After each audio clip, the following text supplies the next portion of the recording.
Heat radiated from the asphalt the day my parents handed my future to a stranger. They called her their miracle. I called her the reason I died with $20 to my name. Second chances rarely smell like cheap hospital bleach and burnt toast, but waking up at 18 was a bitter kind of magic. This time, I didn't scream. I smiled, handed over my college acceptance, and let them ruin themselves. Welcome to my favorite tragedy. Coffee scorched the back of my throat, a sharp, acidic burn that grounded me in the impossible. The yellowed floral wallpaper of the kitchen clawed at my peripheral vision. The hum of the dying refrigerator vibrated through the soles of my cheap canvas sneakers. It was real. The calendar on the wall, stained with grease from 1,000 cheap dinners, screamed July 12th. I was 18 again. My fingers traced the sticky residue on the faux wood table. A faint, involuntary tremor traveled up my wrist. Just minutes ago, or perhaps a lifetime ago, I had been bleeding out on a slick, rain-soaked highway. I could still recall the exact metallic taste of copper flooding my mouth, the agonizing pressure in my chest, and the blinding glare of a semi-truck's headlights as my lungs collapsed. I had died cold alone and entirely broken. All because of the conversation about to happen at this exact table. Footsteps scuffed against the worn linoleum. My father Robert walked in. His shoulders carried the permanent slump of a man who worked too many hours for too little pay, but his eyes held a nervous, defensive glint. Following closely behind him was my mother Diane, her hands wringing a dish towel like she was trying to strangle it. And then came Mia. Mia Stewart wasn't blood. She was the daughter of my mother's late best friend, taken in by my parents 3 years ago. From the moment she crossed our threshold, clutching a worn duffel bag and staring at the floor through wide, tear-filled eyes, she became the center of their universe.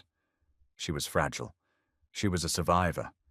She was their lucky girl, the delicate flower they needed to protect. Standing in stark contrast to me, the loud independent, rough-around-the-edges daughter who never seemed to need their help. Mia slid into the chair opposite mine. She wore one of my old, oversized sweaters, the sleeves pulled down over her hands to make her look smaller. The faint, sweet scent of her vanilla body mist clashed with the stale nicotine clinging to my father's flannel. Robert cleared his throat. The sound was like a gunshot in the quiet kitchen. Charlene. He started his voice adopting that forced, gentle tone he reserved for bad news. Your mother and I have been talking. I didn't look at him. I kept my eyes fixed on the black surface of my coffee. In my previous life, I had leaned in, eager, assuming he was going to congratulate me on the acceptance letter sitting upstairs. The letter from Hawthorne University. The one I had bled over for 4 years. It's about college. Diane chimed in, her voice unnaturally bright. Mia got her placement results back. I didn't do very well, Mia whispered, shrinking into the chair.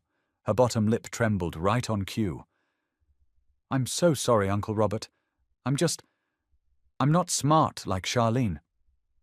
Don't say that, sweetie, Diane cooed, reaching out to stroke Mia's hair. You've been through so much trauma. Nobody expects you to be perfect. Robert shifted his weight, the chair groaning in protest. The thing is, Charlene Mia needs a fresh start, a good environment. She's been accepted into the liberal arts program at the state college, but... He swallowed hard, finally forcing himself to meet my gaze. They didn't give her any financial aid, and with her anxiety she really needs to stay in the dorms. She needs the full experience to heal. I knew exactly what was coming.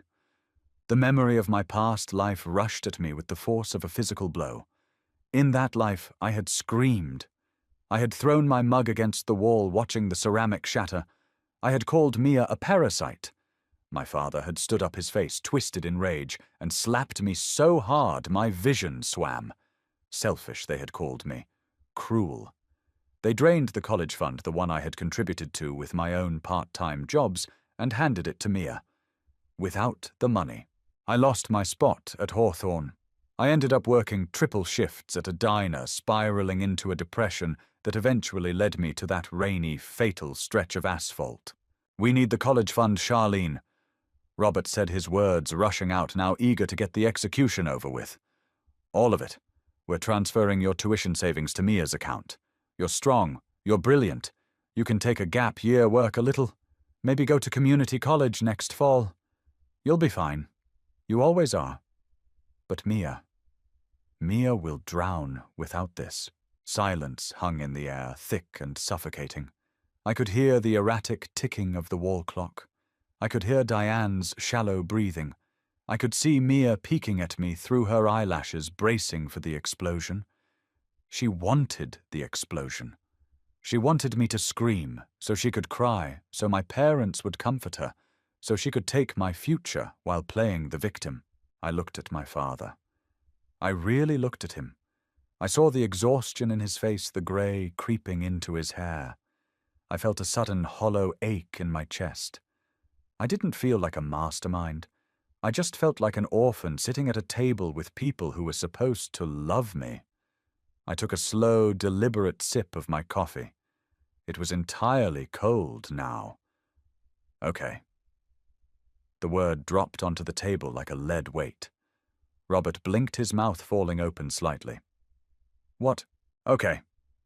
I repeated, my voice steady, stripped of any inflection. "You can have it." Diane's grip on the dish towel loosened. "Charlene, really, just like that?" "Yes," I said, setting the mug down with a soft clink.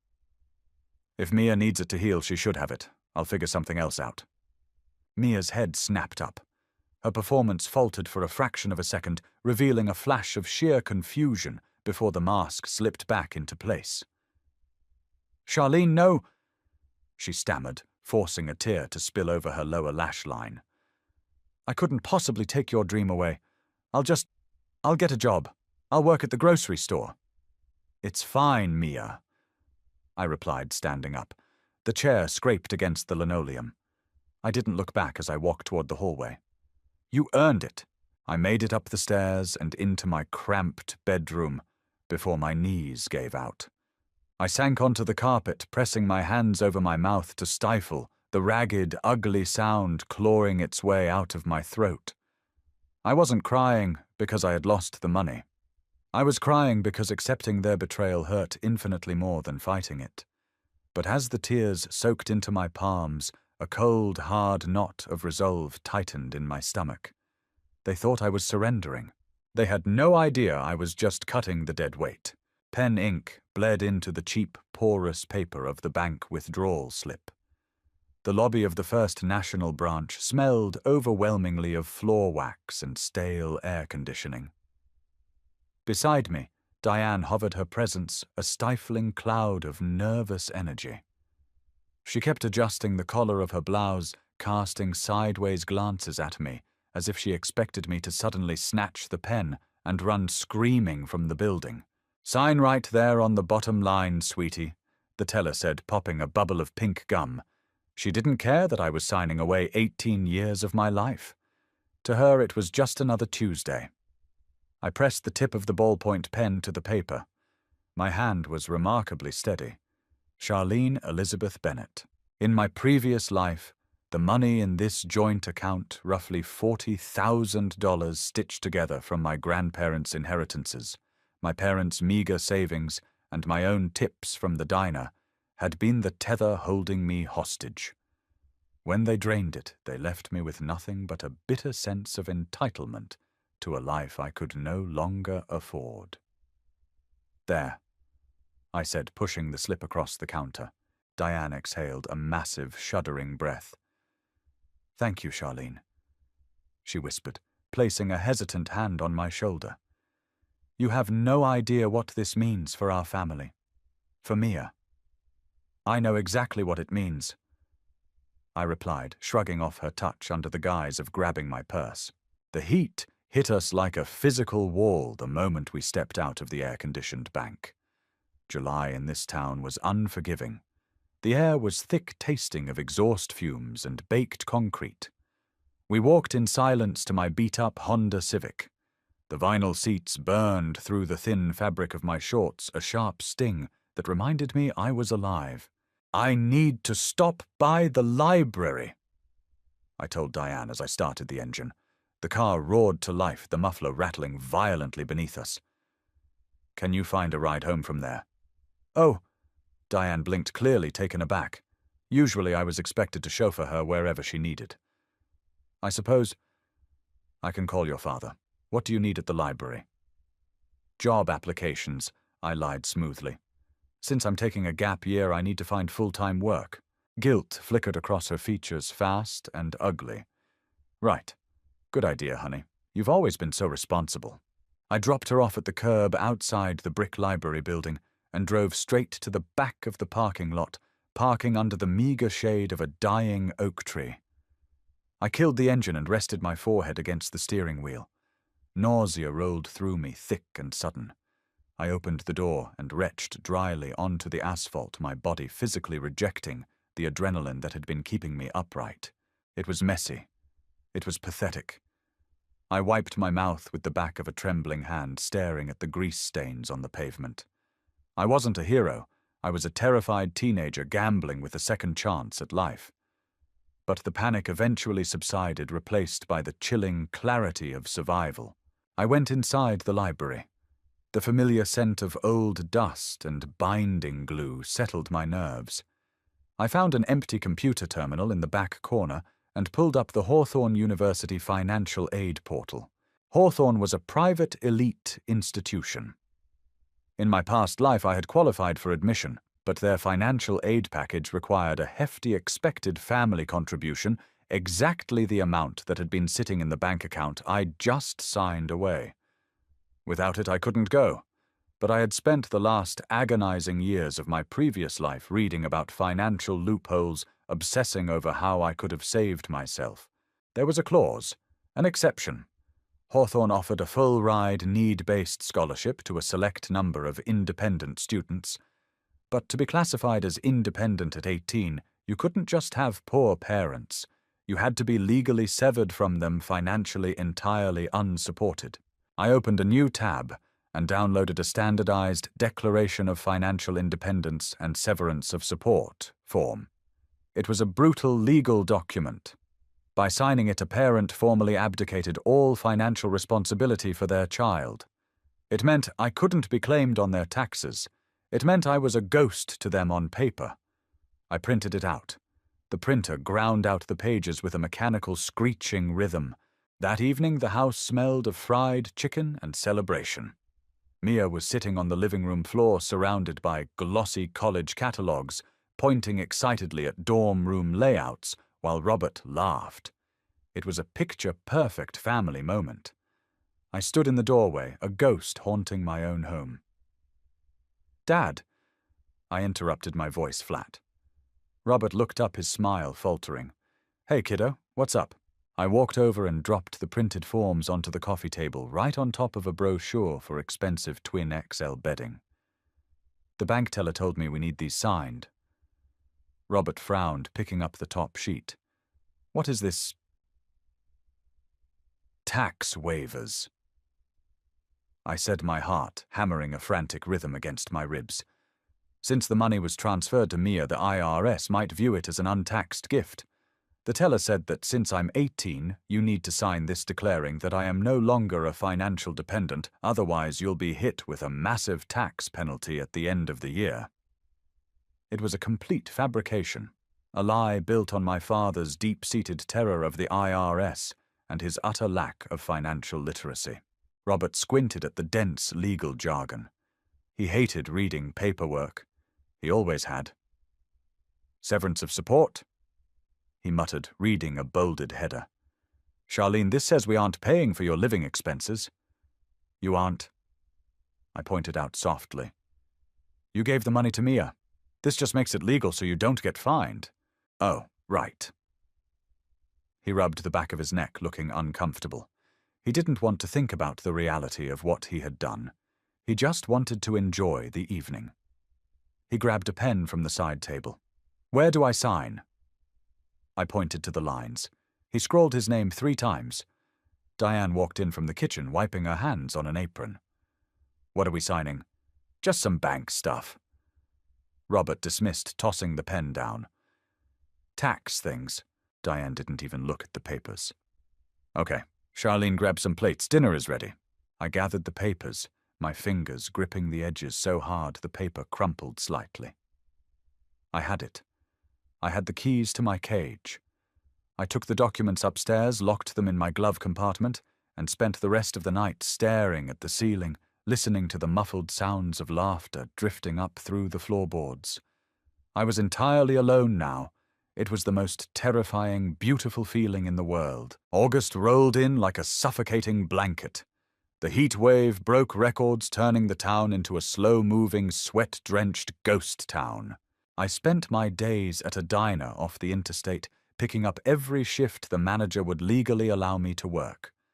My life became a blur of sensory exhaustion. The smell of old fryer grease permeated my skin, clinging to the roots of my hair, no matter how many times I showered. My calves ached with a dull, throbbing persistence from standing on cracked tile floors for 12 hours a day. But every clinking quarter left on a sticky table was mine. I hoarded cash in a shoebox beneath the floorboard of my car, saving for the Greyhound ticket I would need to get across the country. At home, the atmosphere was a bizarre, toxic mix of jubilation and complete avoidance. Mia's college preparations had taken over the house. The cramped hallway constantly smelled of the expensive lavender detergent she insisted on using for her new clothes. Every day a new delivery box arrived on the porch. High-end laptop, noise-cancelling headphones, a miniature espresso machine for her dorm. The crinkle of boutique shopping bags became the soundtrack of my evenings. She was spending the money. My money. One evening I came home from a double shift, the grease under my fingernails making me feel filthy and raw. The living room looked like a retail explosion. Diane was kneeling on the floor, carefully wrapping a delicate glass lamp in bubble wrap. "Oh, Charlene, be careful where you step," Diane warned, not looking up. "Mia's new monitor is right there. We don't want it scratched." I stepped over the sleek silver box. Right. Mia was draped over the armchair, scrolling through her phone. She looked up, her eyes flicking over my stained uniform. A subtle, almost imperceptible smirk tugged at the corner of her mouth. "You look exhausted, Charlene. Rough shift." "Something like that," I muttered, heading for the stairs. "I was just telling Aunt Diane." Mia continued, her voice raising a fraction so it echoed in the stairwell. "I feel so guilty buying all this, but my therapist said it's crucial I have a comfortable aesthetic environment to manage my anxiety. I wish you could experience dorm shopping, Charlene. Maybe next year when you save up enough at the diner." It was a masterful dig, covered in sugar laced with poison. In my past life I would have snapped. I would have screamed that she was a thief. But now, looking down at her perfectly manicured nails and her smug, innocent eyes, I felt nothing but a cold, clinical detachment. "I'm glad you're getting what you need, Mia," I said, my voice deadpan. I walked upstairs and closed my door, the silence of my room pressed against my eardrums. My walls were already bare. Over the past 3 weeks I had been quietly selling off anything of value I owned. My guitar, my collection of vinyl records, even my prom dress. The only things left were clothes shoved into black industrial trash bags hidden in the trunk of my Civic. I sat on my stripped mattress. The physical reality of my departure was settling heavily onto my shoulders. I was leaving in 4 days. I hadn't told them. I hadn't mentioned that Hawthorne had accepted my independent status, waiving my tuition entirely, or that they had fast-tracked my housing application, securing me a spot in a subsidized campus apartment. Downstairs, I could hear Diane laughing. She was planning a massive going-away party for Mia. The guest list was apparently massive neighbors, extended family, everyone my parents wanted to impress with their charity case turned success story. I pulled my knees to my chest, burying my face in my arms. A sudden violent sob racked my frame. I hated that it still hurt. I hated that after everything, after dying, after being reborn, after securing my future, I still desperately wanted my mother to walk upstairs and ask how my day was. I wanted my father to look at me with the pride he reserved for a stranger. The grief was a living, breathing thing inside me, tearing at my insides with ragged claws. I cried until my throat was raw, my tears soaking into the cheap denim of my uniform. It was an ugly, imperfect breakdown born of pure survivor's guilt and profound loneliness. But when the tears finally stopped, I wiped my face with a rough hand. Crying wouldn't save me. 3 days later, the house was chaotic. The party was in full swing in the backyard. The smell of barbecue smoke and cheap beer wafted through the open windows. I stood in my empty bedroom, wearing a clean t-shirt and jeans. My car was packed. The keys were heavy in my pocket. I walked downstairs. No one noticed me slip through the kitchen. Through the window, I saw Robert toasting Mia, who was blushing and looking demure in a new sundress. Diane was beaming, holding a tray of appetizers. I picked up a pen from the kitchen counter. I found a blank receipt from the diner in my pocket. I'm leaving. Don't look for me. Charlene. I left the note on the counter right next to the empty coffee pot. I walked out the front door, the heat immediately wrapping around me. The cicadas were screaming their shrill, aggressive song. I got into my Civic, the sticky vinyl welcoming me like an old friend. I turned the key. The engine sputtered, then caught. I didn't look in the rearview mirror as I pulled out of the driveway. I drove toward the interstate, the setting sun painting the sky in bruised shades of purple and gold. Enrollment day was exactly 1 week away, and I couldn't wait for the dust to settle. Tires hummed a monotonous, vibrating rhythm against the cracked asphalt of Interstate 95. Rain started falling somewhere past the state line fat drops, smearing across the windshield faster than my worn wiper blades could clear them. My knuckles were white against the steering wheel. Every muscle in my back felt like a tightly coiled wire, bracing for a phone call that wasn't coming. Hawthorne University looked exactly like the brochures, which somehow made it vastly more intimidating. Gothic stone architecture loomed against the grey sky, thick vines of ivy clinging to the brickwork like desperate fingers. I parked my rattling Civic in the farthest lot of the subsidized housing block. The engine ticked loudly as it cooled, a stark contrast to the quiet hum of the luxury SUVs unloading fresh-faced freshmen a few blocks over. My apartment was a cramped studio on the 4th floor of a building that smelled permanently of boiled cabbage and industrial pine cleaner. There was a single window overlooking a brick alleyway. The bed was a metal frame holding a twin mattress encased in thick, crinkling blue plastic.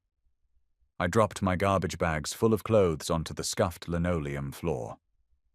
The silence in the room was absolute, heavy and crushing. I sat down on the blue plastic. It groaned underneath my weight. Pulling a jar of cheap peanut butter from my backpack, I ate a spoonful straight from the plastic container, the thick mass sticking to the roof of my mouth. I checked my bank account app on my phone with a cracked screen. $314. That was my entire net worth. I waited for the grief to hit. I waited for the panic of what I had done to paralyze me. But mostly I just felt a hollow, expansive ache. For the first 12 days, my phone was completely dead. Not a single text, not a missed call. Diane didn't ask if I was eating. Robert didn't ask if the car broke down. They had walked into the kitchen, found my note next to the coffee pot, and simply accepted my absence as a convenient solution to their problem. They didn't have to look at the daughter they had robbed anymore. The realization tasted like ash. It hurt far worse than the slap Robert had given me in my past life. A slap was an acknowledgement of my existence. This profound, echoing silence was erasure. I threw myself into the brutal mechanics of survival. I navigated the labyrinth of Hawthorne's financial aid office, signing stacks of paperwork, that legally cemented my status as a ward of no one. My tuition was zeroed out. My meal plan was subsidized. I got a job stocking shelves at the campus bookstore from midnight to 6 in the morning, hauling heavy boxes of overpriced textbooks that smelled of fresh ink and shrink wrap. By the time orientation week ended, the skin under my eyes was bruised purple with exhaustion. I smelled like cardboard dust and stale coffee. But the anxiety in my chest had hardened into something sharp and useful. I was untouchable. Then, on the Tuesday morning before classes officially began, my phone vibrated against the metal bedside table. The sudden buzzing sounded like a chainsaw in the quiet room. I stared at the screen. Dad, cell. My stomach plummeted, a sickening rush of adrenaline flooding my veins. The phone stopped. Then it started again. Dad, cell. I didn't answer. I swiped the phone to silent and shoved it under my pillow. Whatever fuse had finally blown back home, it wasn't my problem anymore. I had a 9 a.m. appointment at the registrar's office to pick up my student ID and finalize my class schedule. I washed my face with cold water, the freezing temperature shocking my system awake. I pulled on a clean, faded band t-shirt and a pair of jeans, tying my damp hair into a severe knot at the back of my neck. I wasn't the girl who died on that rainy highway anymore. I was a ghost they created, and ghosts don't answer to the living. Polished oak floors squeaked beneath the soles of my sneakers. The Hawthorne registrar's office was a cavernous room with vaulted ceilings and stained glass windows that cast long, colorful shadows across the rows of waiting students. The air conditioning was aggressive, biting through the thin cotton of my shirt. It smelled of expensive perfume, freshly printed paper, and old money. I stood in the financial clearance line, gripping my printed housing contract.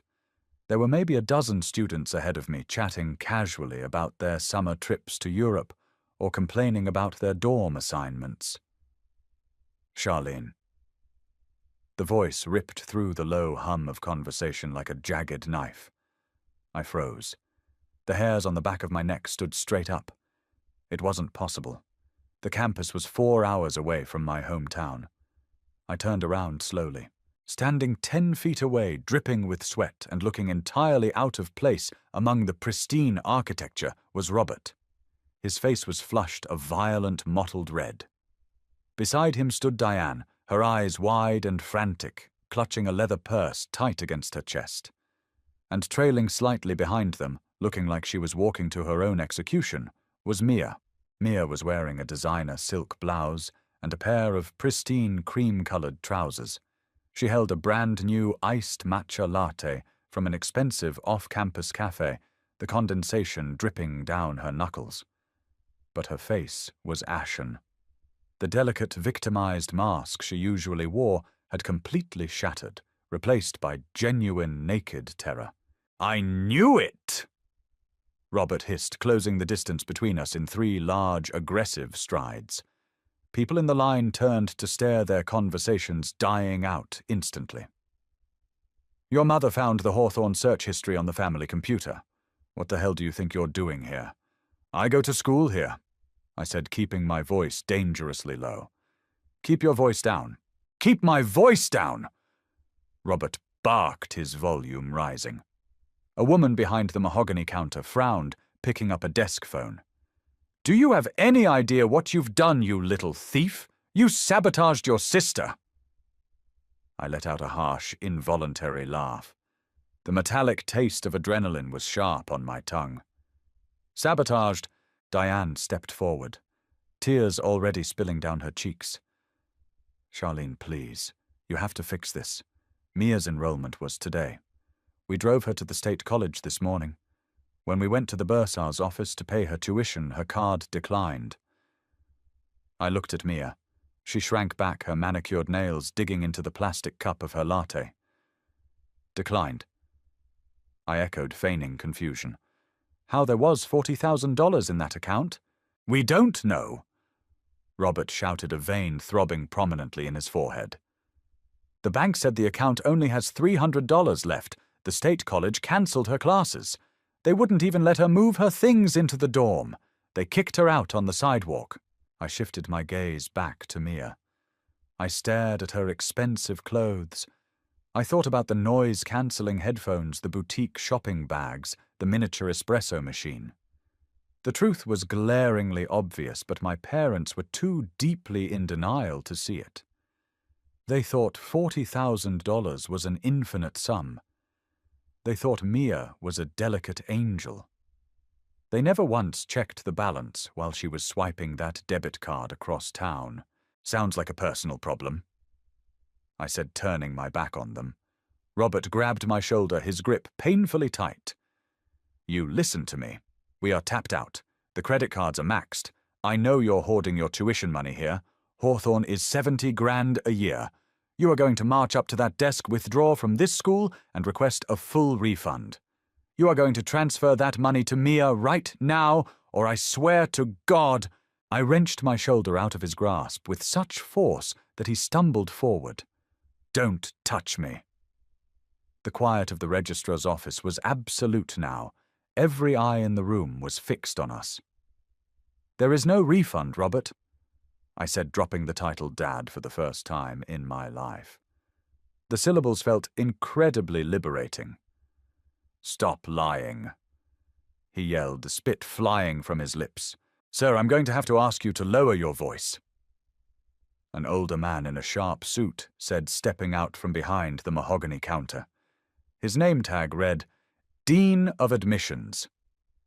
This is a private institution, and you are causing a disturbance. I am her father.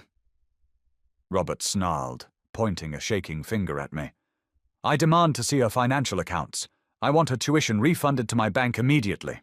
The dean adjusted his glasses, looking from Robert's flushed, furious face to my calm, cold demeanor. Are you Charlene Bennett? Yes, I replied. The dean tapped a few keys on a tablet he was holding.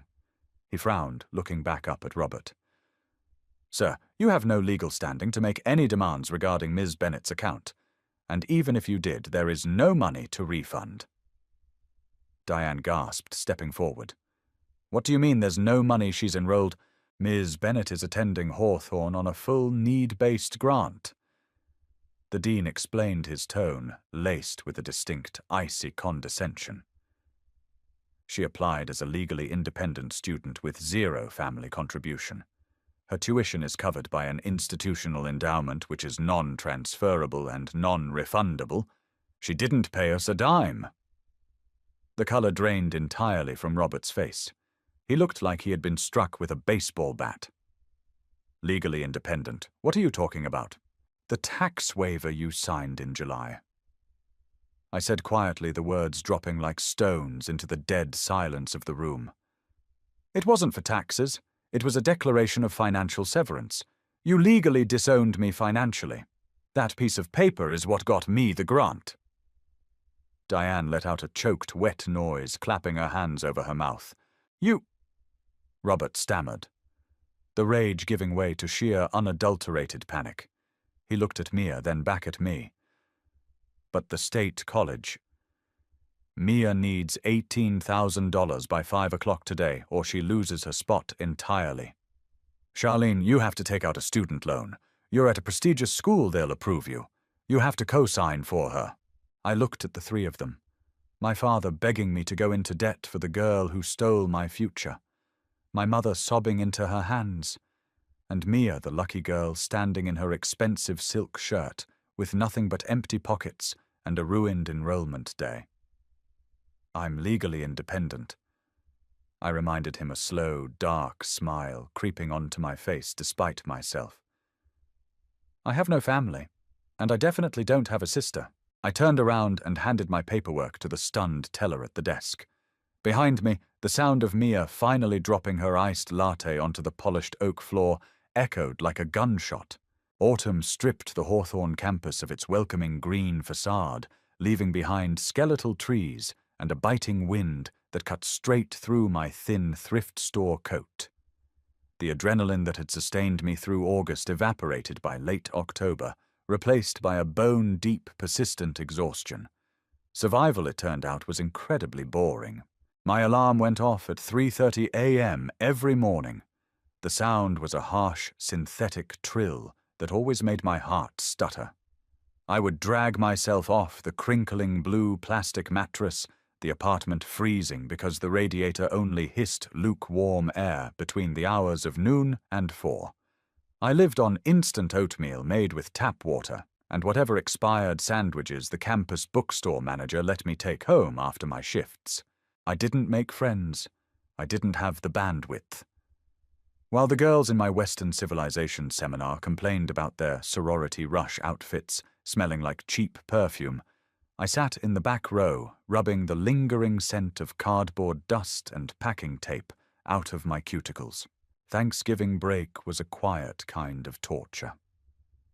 The campus emptied out in a matter of hours, a mass exodus of rolling suitcases and idling luxury cars. I stayed behind picking up extra shifts, deep cleaning the library stacks. The silence in the cavernous empty buildings was heavy enough to crack ribs. On the Tuesday before the holiday, I found a pale pink envelope wedged inside my tiny subsidized mailbox. The handwriting was unmistakably Diane's, a loopy, overly stylized cursive that used to spell out my name on birthday cards. Now it just looked frantic. The return address was our old house. I stood in the drafty mailroom, the fluorescent lights buzzing overhead like trapped hornets. My thumb traced the edge of the paper. It was thick, expensive stationery. A sharp phantom pain flared behind my ribs. The broken, pathetic part of my brain, the child that still existed somewhere beneath the calluses, whispered that maybe it was an apology. Maybe they had realized the house was too quiet without me. Maybe Robert missed my loud music. I walked out to the dumpsters behind the dining hall. The air smelled of rotting lettuce and cold asphalt. I ripped the envelope in half without opening it, then in quarters. I dropped the confetti into the dark, foul-smelling maw of the dumpster and watched it land on a crushed milk carton. My hands were shaking as I walked back to my apartment. I hated myself for the tremor. I hated that I still cared enough to feel the sting of what might have been inside that letter. But as I unlocked my door and stepped into the quiet, ugly little room that belonged entirely to me, the shaking stopped. I made a cup of cheap black tea, sat at my wobbly desk, and opened my biology textbook. The words blurred for a moment, but I forced my eyes to focus. I wasn't going backward, not for a piece of pink paper.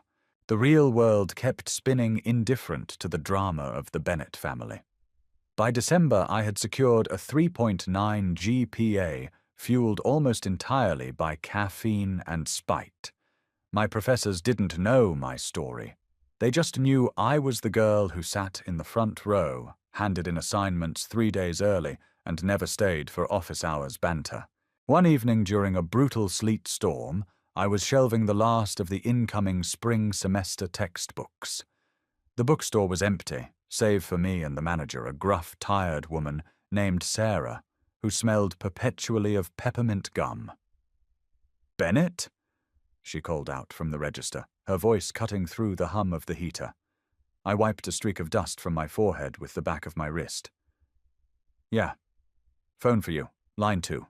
I froze a stack of heavy chemistry volumes balanced against my chest.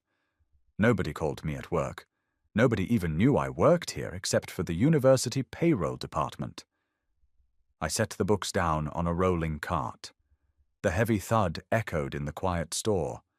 I walked over to the counter, my boots squeaking against the wet linoleum. I picked up the heavy black receiver. "Hello. Charlene." The voice was thin, reedy, and laced with a desperate, cloying sweetness. "Mia." My grip on the plastic receiver tightened until my knuckles ached. "How did you get this number?" "I called the registrar." She said, her breath hitching in that practiced, helpless way. "I told them I was your sister, and there was a family emergency. They told me where you worked." I closed my eyes. The sheer audacity of her entitlement was staggering. "There is no family emergency, Mia. Do not call this number again." "Wait, Charlene, please don't hang up." The mask slipped under the panic bleeding through the receiver. "You have to help me. Uncle Robert, he lost his job. I opened my eyes, staring at the rack of brightly colored highlighters on the counter. I don't care. He got fired. She rushed on, ignoring me. He missed too many days because he was trying to sort out my tuition situation. The state college sent my bill to collections. They're going to sue us, Charlene. They're going to take the house. Then you should probably start packing. How can you be so cold? She sobbed, the sound wet and ugly over the line.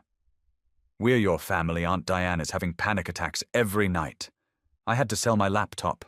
I have to work at the grocery store, Charlene. It's humiliating. People from high school see me bagging their produce. A dark, vicious amusement curled in the pit of my stomach. She was finally experiencing the life they had meticulously planned for me. Sounds like character building, I said smoothly. Maybe your therapist can help you find a comfortable aesthetic way to scan barcodes. You have a full ride. Mia hissed, her tone shifting from pleading to pure venomous resentment. You have free housing. You stole that from me. If you hadn't manipulated that paperwork, Uncle Robert would have paid for me. You owe us. Take out a loan, Charlene. Send us $5,000 just to get the collectors off our backs. Goodbye, Mia. If you hang up, I swear to God. I placed the receiver back on the cradle with a soft, definitive click. The silence in the bookstore rushed back in. Sarah was watching me from over the top of her reading glasses. She popped a bubble of peppermint gum. Everything okay, kid? Perfect item, I said, turning back towards the textbook aisles. Just a wrong number. February brought a brutal freeze that encased the Hawthorne campus in a thick layer of dirty, unyielding ice. The novelty of college life had long since worn off for the student body. The dining halls were quieter, the library was packed with stressed, sleep-deprived students, and the air was thick with mid-term anxiety. I thrived in the misery. The colder it got, the sharper I felt. I had picked up a second job tutoring underclassmen in calculus, padding my shoebox of cash with $20 bills. I was saving for a security deposit on an off-campus apartment for sophomore year. It was a Tuesday afternoon. The sky outside the library windows was the color of a bruised plum. I was sitting at a corner table, chewing on the end of a blue pen halfway through a complex statistical analysis paper, when my phone vibrated against the wood. It was a notification from a free credit monitoring app I had downloaded months ago. Alert new inquiry on your Equifax report. I stopped chewing. A cold, heavy stone dropped into my stomach. I opened the app, the glaring white screen burning my tired eyes. Application for Credit Capital One Platinum MasterCard. Status pending. I stared at the screen, my vision tunneling. I hadn't applied for a credit card. I didn't even have a credit score yet. I tapped the Details tab. The application had been submitted less than 20 minutes ago. The listed address was my parents' house. The air in my lungs turned to shards of glass. They weren't just desperate anymore. They were criminal. They had my social security number memorized, or they had dug out my old birth certificate from a filing cabinet. They were trying to open a line of credit in my name to save themselves from the financial crater they had dug. I didn't feel sad. I didn't feel betrayed. I felt a surge of absolute predatory rage. It tasted like copper and adrenaline, familiar and intoxicating. I shoved my laptop into my backpack, the zipper screaming against the quiet hum of the library. I practically ran out of the building, my boots slipping on the icy pavement. The winter wind whipped my hair into my eyes, stinging my cheeks, but I didn't feel the cold. I reached my apartment, locked the door behind me, and pulled my laptop back out. It took me 4 minutes to navigate to the Equifax website. It took another 3 minutes to place a hard, impenetrable freeze on my credit file. The application would bounce. They wouldn't get a dime. But a block wasn't enough. A block was defensive. I needed to burn the bridge entirely to the ground. I picked up my phone and dialed the number I had spent the last 8 months trying to forget. It rang 3 times. Hello. Robert's voice was different. The arrogant, dismissive edge was gone, replaced by a raspy, hollow exhaustion. He sounded 10 years older. "Cancel the application." I said, my voice dead flat, devoid of any inflection. There was a sharp intake of breath on the other end of the line. A long, agonizing pause followed, filled only by the faint, static hum of the connection. Charlene. Capital 1. I continued staring blankly at the peeling paint on my radiator. "You used my social security number. You applied 20 minutes ago." Charlene listened to me. Robert stammered his words, tumbling over each other in a panicked rush. We made a mistake. A big mistake. We're drowning here, kid. The mortgage company sent a notice of foreclosure. Diane can't stop crying. Mia moved out. She went to live with some guy she met at the grocery store. She took the car. She just left us. I closed my eyes. The mental image of Mia, the lucky girl, the fragile flower abandoning a sinking ship the moment the money dried up, was almost poetic. It was exactly what I had known she would do. "I don't care, Robert." "Don't call me that," he pleaded, his voice breaking. "I'm your dad. Please. I just needed a bridge loan. $5,000 to keep the house. I was going to pay it back, I swear to God. You have perfect credit, it wouldn't have hurt you. Identity theft is a federal crime." I said the words slicing through his pathetic justifications like a scalpel. "You wouldn't—" He whispered, the reality of the situation finally dawning on him. "You wouldn't do that to your own father. We raised you. We put a roof over your head for 18 years. And then you handed my future to a parasite because it made you feel like a savior." I replied, my voice dropping to a harsh, venomous whisper. "Listen to me very carefully, Robert. I have frozen my credit. The application will be denied. If you, Diane, or anyone else attempts to use my name, my social security number, or my likeness ever again, I will not call you. I will call the police. I will hand them the IP address, logs, the time stamps, and I will press maximum charges. You will lose the house, and then you will go to prison. Charlene, please.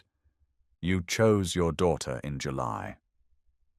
I said, the finality of the words settling deep into my bones, heavy and permanent. "Now you get to live with her." I ended the call. I didn't block the number. I wanted to see if he would try to call back. I sat on the edge of the blue plastic mattress and watched the screen of my phone. The minutes ticked by in total, absolute silence. 5 minutes, 10 minutes, 20. The screen remained black. I let out a long, slow breath, watching the faint plume of white condensation it formed in the cold room. My chest felt incredibly light. The ghost town was finally truly empty. I stood up, walked over to my desk, and opened my calculus textbook. I had a tutoring session at 5, and I was going to be perfectly on time. Spring of my junior year arrived with a suffocating wet humidity that clung to the Hawthorne campus like a second skin. By then I had moved out of the subsidized dorms and into a basement apartment 3 miles off campus. It smelled permanently of damp concrete and laundry detergent, but it had a deadbolt that locked with a satisfying heavy thud. I had traded the bookstore night shifts for a paid accounting internship at a downtown firm, a position secured through sheer, unlikable persistence. My wardrobe consisted of 4 thrifted blazers, painstakingly ironed every Sunday night on a towel spread across my kitchen counter. Tuesday mornings were for black coffee and statistical analysis. I was running late. The bus had broken down 2 blocks from the firm, forcing me to walk through a sudden, miserable downpour. Water seeped through the worn soles of my loafers. The squelching sound with every step was a rhythmic reminder of how thin the margin of error still was in my life. Desperate to dry off before walking into the sterile glass-walled lobby of the firm, I ducked into a narrow, dimly lit diner on 4th Street. The bell above the door jingled a flat, rusty note. The air inside hit me like a physical wall, a greasy, heavy concoction of burnt hash browns, stale coffee and old frying oil. It was a smell I knew intimately in my bones. It was the smell of the life I had escaped. "Sit anywhere," a voice called out over the hiss of the grill. My chest tightened. The voice was flat, robbed of its musical cadence, but the underlying pitch was unmistakable. I wiped the rain from my eyes and looked towards the counter. Standing behind the scratched Formica, wearing a dull brown uniform that was a size too big and stained with dried ketchup, was Mia. Her hair, once meticulously highlighted and curled, was dragged back into a messy, unwashed knot. The expensive manicures were gone, replaced by ragged, bitten fingernails.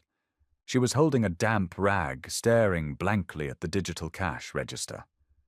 When she finally looked up to see who had walked in, the color drained completely from her face. For 10 agonizing seconds, neither of us moved. The only sound was the rhythmic drip of water falling from my soaked blazer onto the cracked linoleum floor. I didn't feel a triumphant surge of vindication. I didn't feel the burning satisfaction of karma. I just felt a deep, hollow exhaustion. Looking at her was like looking into a dirty mirror reflecting the ghost of my previous life. This was the exact diner uniform I had worn before the semi-truck ended me.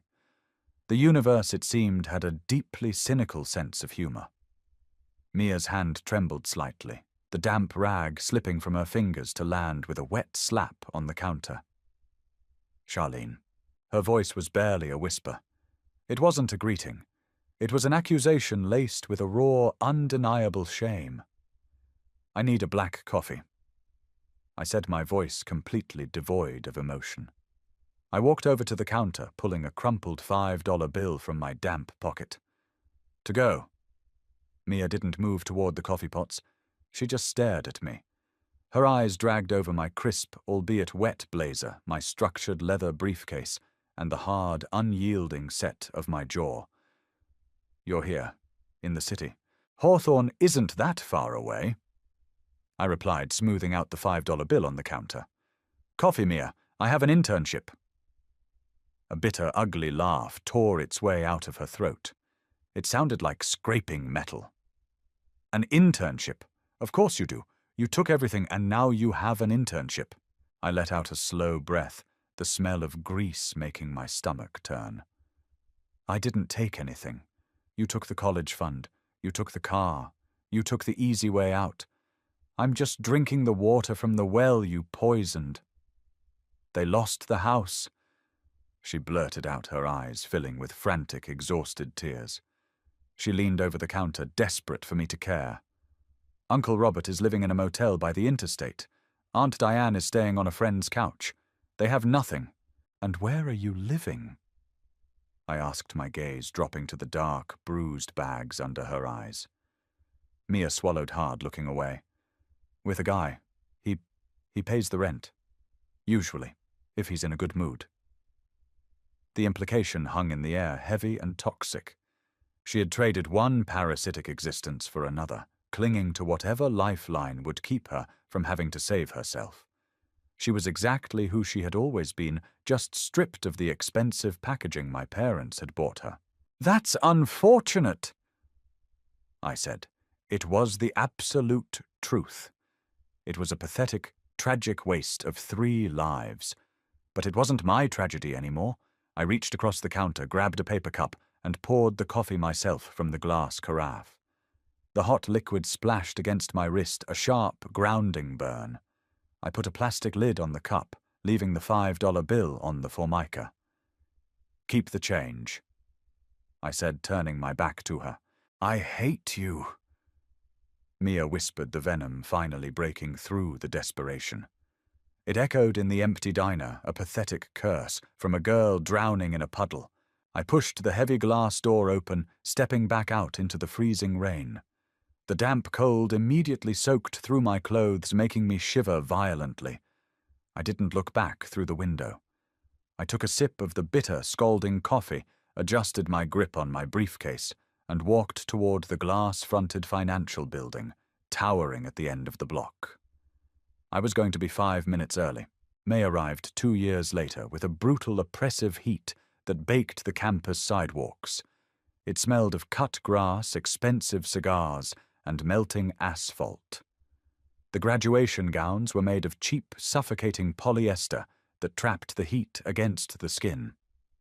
I stood in the massive alphabetical queue behind the football stadium, sweating profusely, my hands gripping the edge of my unadorned mortarboard. The air was electric with the chaotic, joyful noise of 2,000 students preparing to step into the rest of their lives. Girls were fixing each other's makeup. Guys were taking shaky swigs from hidden flasks. Everyone was scanning the bleachers, pointing out their parents, their grandparents, the massive homemade signs painted with their names. My phone vibrated in the pocket of my dress. A calendar reminder. Payment due. Security deposit, Chicago apartment. I had signed the lease 3 weeks ago. I was starting as a junior analyst at a mid-tier firm in Illinois on Monday. My bank account, once a source of daily grinding panic, now held a comfortable 5-figure cushion built from 3 years of tutoring bookstore shifts and paid internships. The procession line began to move. The brass band struck up Pomp and Circumstance, the heavy notes vibrating in my chest. We marched through the tunnel and out onto the football field. The sunlight was blinding. The roar of the crowd was a physical force, a tidal wave of pride and expectation. I found my seat in the B section. To my left, a girl named Brittany was frantically waving at a block of 10 people in the front row, all wearing matching t-shirts with her face on them. To my right, a guy was quietly crying as he looked toward the handicap-accessible seating. I looked up at the sea of faces. I scanned the general admission bleachers, the rows of folding chairs on the grass. Nothing. There was no one looking for me. No one holding a camera. No one waiting to take me out to an overpriced steakhouse dinner. The space in the universe where my family was supposed to exist was just a cold, vacant void. A sudden, sharp ache seized my throat. It was the same involuntary grief that had dropped me to my knees in my childhood bedroom 4 years ago. I thought I had burned it all out. I thought I had surgically removed the part of me that cared. But standing there, surrounded by the physical manifestation of unconditional love, the isolation was agonizing. I was 22 years old, entirely self-made, and profoundly alone.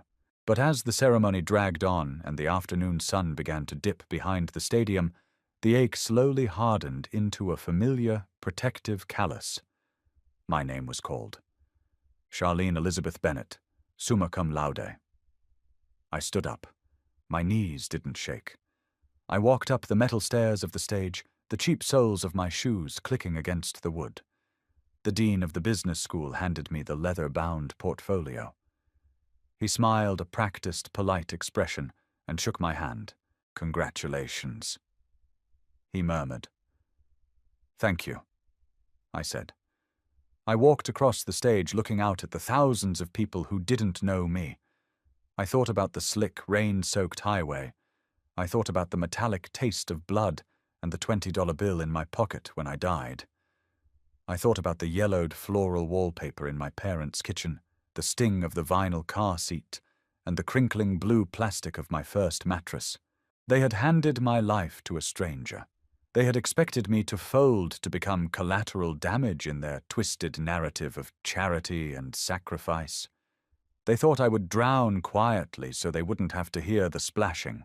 I stepped off the stage and walked back to my seat. I opened the leather portfolio. Inside was a heavy piece of cardstock with my name printed in elegant gold foil. It didn't belong to Robert.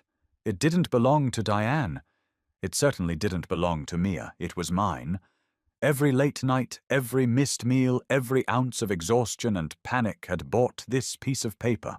The ceremony ended in a chaotic eruption of tossed caps and screaming. I didn't throw my hat. I held it tightly against my chest. I wove through the massive crowds of hugging families, keeping my head down, avoiding the flying elbows and camera flashes. I reached my beat-up Civic, the same rattling machine that had carried me away from my old life parked in the back lot. The interior was sweltering. I tossed the leather portfolio onto the passenger seat next to my packed duffel bags. The trunk was full. The lease was signed. The ghost town was 1,000 miles in the rearview mirror. I turned the key. The engine roared to life, louder and uglier than the luxury cars pulling out of the lot, but it ran. It ran perfectly. I put the car in drive and pulled out onto the main road, the late afternoon sun casting long golden shadows across the asphalt. Second chances rarely look like miracles. Sometimes they look like severed ties, burnt bridges, and the quiet, brutal realization that you are the only one coming to save you. And as I merged onto the interstate heading west, the silence in the car didn't feel heavy anymore. It just felt like freedom. Did I go too far? Maybe. But survival isn't about being the bigger person. It's about making sure you're the last one standing when the fallout hits. If you want to know exactly how Mia's face looked when she tried to swipe that student ID, or how my parents explained their empty bank accounts to the dean, hit that like button, subscribe, and turn on notifications. Part 4 is coming, and trust me, you don't want to miss the absolute meltdown at the registrar's office. Drop a comment below. What would you have done?